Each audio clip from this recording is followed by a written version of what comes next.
Hi friends, I'm Ashok. Welcome to great Telugu YouTube channel. ఈరోజు మన టాపిక్లోకి వెళ్ళే ముందు ఫ్రెండ్స్, నాదొక చిన్న రిక్వెస్ట్. అది ఏంటంటే, ముందుగా నేను యూట్యూబ్ ఛానల్ని కొత్తగా స్టార్ట్ చేయడం జరిగింది ఫ్రెండ్స్. అలాగే వీడియో మొత్తం చూడండి. చూసిన తర్వాతనే నా వీడియో నచ్చితే లైక్ చేయండి ఫ్రెండ్స్, షేర్ చేయండి. అలాగే సలహాలు సందేహాలు ఉంటే కామెంట్ సెక్షన్లో చెప్పండి. ఛానల్ మాకు తప్పకుండా సబ్స్క్రైబ్ చేసి నన్ను సపోర్ట్ చేయండి ఫ్రెండ్స్. ఇలాంటి మంచి మంచి వీడియోస్, ఇన్ఫర్మేటివ్ వీడియోస్ అన్నీ మీ ముందుకు తీసుకురావడం అనేది జరుగుతుంది. సరే ఫ్రెండ్స్, ఇంకా ఆలస్యం చేయకుండా టాపిక్లోకి వెళ్ళిపోవడం. ఈ లాక్డౌన్ కారణంగా చాలామంది పర్సనల్ లోన్స్లోని చిన్న పాకెట్ లోన్స్లోని పాకెట్ మనీ, అది ఈఎంఐ చిన్న పర్సనల్ 1000, 2000, 3000, 5000, 10,000 అలాగా చాలామంది లోన్స్ తీసుకోవడం అనేది జరిగింది. చాలామంది ఇన్ని రోజులు ఇలాగ 21 days లీవ్ వస్తుందని చెప్పి అలాగే లాక్డౌన్ ప్రకటిస్తారని చెప్పి ఎవరు కూడా ఎక్స్పెక్ట్ చేయలేదు. దాని చేత చాలామంది ఈఎంఐస్ అన్ని పెండింగ్లో ఉండిపోవడం అనేది జరిగింది. అలాగే నాది కూడా ఆ పెండింగ్ అనేది ఉండిపోవడం జరిగింది.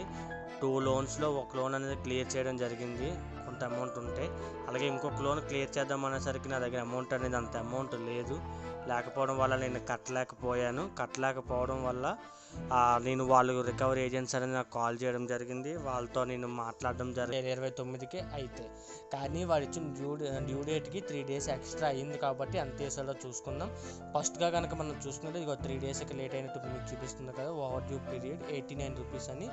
89 రూపీస్ అని 90 రూపీస్ అనుకో. 90 రూపీస్కి కూడా 24 rupees something 30 rupees GST add చేస్తాడు. టోటల్గా చూసుకుంటే 120, 130 రూపీస్ అని పెర్ డే యాడ్ చేసుకుంటూ వెళ్ళిపోతున్నాడు. నాకు వాళ్ళు ఫోన్ చేయడం జరిగింది, నా ఉన్న సిచ్యువేషన్ నేను చెప్పడం జరిగింది కూల్గా. ఇలా 21 days లాక్డౌన్ విధించడం వల్ల నేను ఎటువంటి ఈఎంఐ అనేది పే చేయలేని సిచ్యువేషన్లో ఉన్నాను.